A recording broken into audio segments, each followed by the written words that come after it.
Have you ever dreamed of doing something your whole life only to find out, once you did it, that you hated it? What was it? Moving to another country. I loved the romantic idea of moving to a new place and finding out about the culture. Turns out it's expensive, it's complicated, and it's tiring as fuck. Only silver lining is that I'll have a few good stories to tell. To no one since I basically lost all my friends. I've moved countries twice out of necessity. There are good parts, but losing your entire support network is stressful as hell. All my life I wanted to make cartoons. I fought with tooth and nail to reach the top. Then I interned for an old studio in Burbank specializing in cartoons about a certain yellow family. Then, after college, I became a mechanic and never looked back. Being an EMT. I had planned on it being my lifelong career since middle school. I loved the medical field and wanted to save lives, but knew I wouldn't have the stamina to get through medical school. I got into training as soon as I graduated high school and I was top of my class in the educational sense. But as soon as I started doing ride-alongs, everything just kind of fell apart on me. I didn't fit in well with the firefighters, which sounds stupid, but I think I really needed that brotherhood if I was going to survive in that field.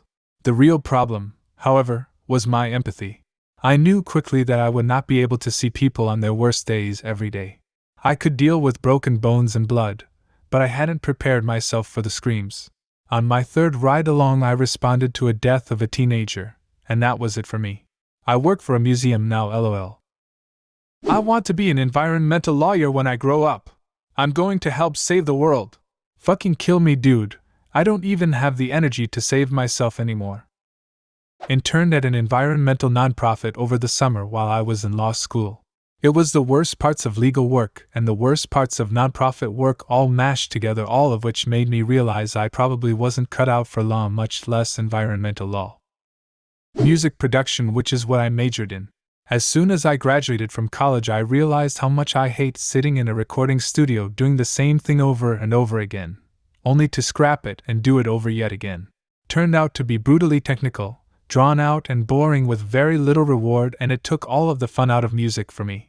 Even the pros I worked with who were doing objectively well seemed miserable most of the time due to having to work with some truly insufferable people and never getting the recognition they felt they deserved. And half of them were alcoholics, chain smokers, or insomniacs with pronounced depression. Rather than pursue a career in music production, I focused on enjoying being in a band and got a day job to support my hobby. Turned out to be far more sustainable, and once I got married and had a kid, requiring me to take a step back and focus on my family, I had already established myself at a decent job with benefits. I'm not suggesting this is the path one should take, but almost everyone I know who was trying to make it 20 years ago is still struggling to pay bills and gain traction despite whatever talent or success they've had. What I am suggesting is that if you decide to pursue a career in the arts, have something to fall back on. The industry is brutal, it requires constant networking, long hours, and it is very easy to get burned out. I majored in graphic design in college, worked in the industry for 14 years.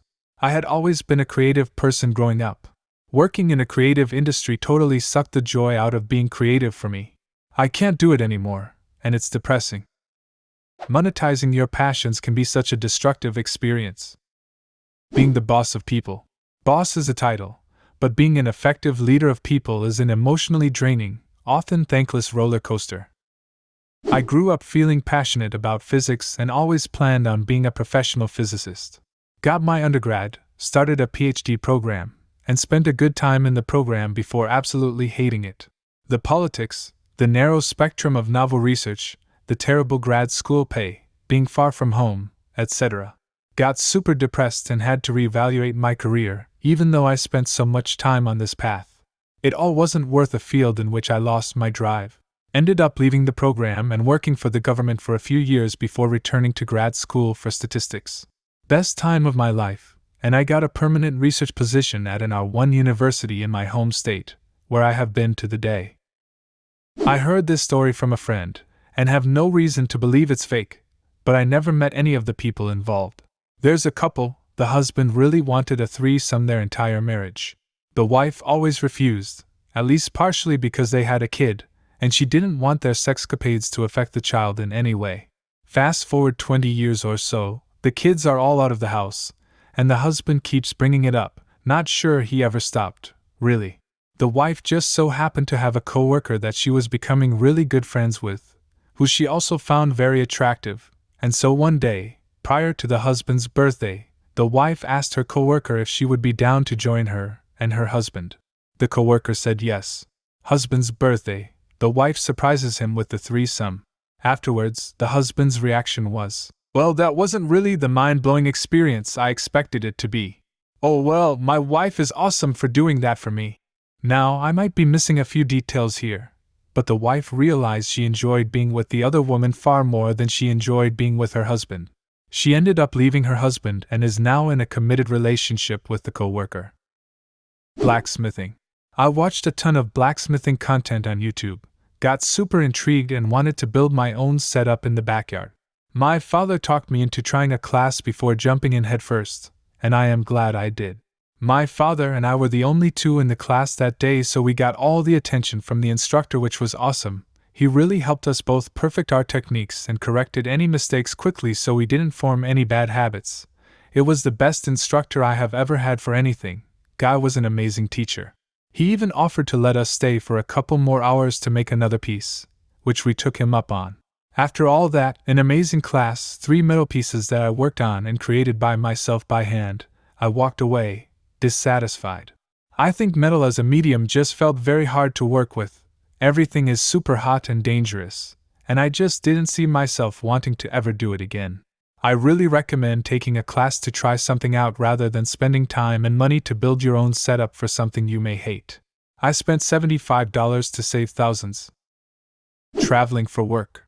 You spend a lot of time in hotels and rarely get the opportunity to see anything besides that due to flight schedules. And being hungover on an airplane is an awful experience.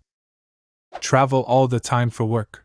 I've seen airports, hotel rooms, cookie-cutter conference rooms, and landmarks from the car to the airport in dozens of cities. Any place, same story. Wow, that's so cool. You were in Hong Kong last week? What was it like? Well, the hotel room was smaller than most, and the conference room was on a really high floor, so the view was pretty good. Cool. How was Toronto? The hotel and the office were connected by a big underground tunnel that looked like a mall, so I got to hit Starbucks each morning on my walk to the conference room. There was snow on the ground, so it was probably cold. I never went outside. Being a chef, I left high school in year 10 to get a certificate in commercial cookery, as I loved cooking and making dishes at home. Loved it for the first few months, then realized how draining it is. I do split shifts 9 a.m. to 2:30 p.m., then 5:00 p.m., 9, sometimes 9:30 p.m. It's exhausting after doing it for 4 years. You lose your appetite completely. I recently had a knee injury and have been off for a few weeks. It's really made my anxiety and depression calm down after not being torn to bits by chefs who have had 20+ years of experience and know everything. It's making me realize I have chosen the wrong career choice. It's funny how chefs are romanticized so much in film, TV, cartoon.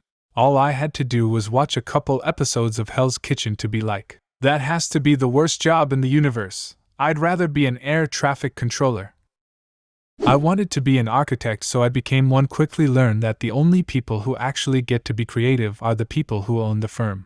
Pay sucks and they grind through young architects, but you require a very expensive degree, and testing to get your license is expensive and difficult. Very dependent on the economy, and at the first sight of a downturn everyone gets laid off, slow to recover, as well as construction sometimes lags. Long terrible hours doing shit work to make some stupid design some partner thought up actually work in a technical sense for months on end, only to have a client say it's too expensive anyway, and you end up with a square glass box.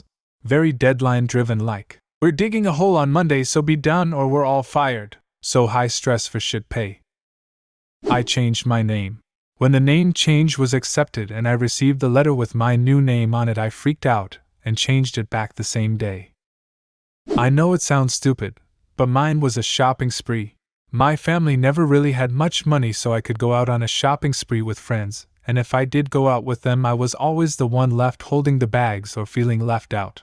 When I did manage to get a few things for myself on occasion, like if I had birthday or Christmas money, it was always what others wanted me to wear, never anything for myself I truly loved. I felt weird because I was always told girls are meant to love shopping like my friends did, but I just hated it and chalked it up to not having much cash and being dragged about store to store. I came into some money years ago and was able to have a shopping spree. I decided to go alone so I could buy what I wanted without others' influence, but I hated it still. I couldn't justify the prices I knew my friends usually would spend, and I felt so overwhelmed by everything. I also found being alone I could be honest with myself, especially with nobody pushing me to buy their style, and I very quickly realized I was quite alternative gothic and none of the shops fit my style. I left overwhelmed, sad and disappointed, and realized I never felt off because I didn't have money or felt left out. I felt off because I really didn't like shopping or crowds, and I was not accepting my true style. Growing up. I'm 55. I have yet to grow up. I hear that it's overrated. Do you have a similar story?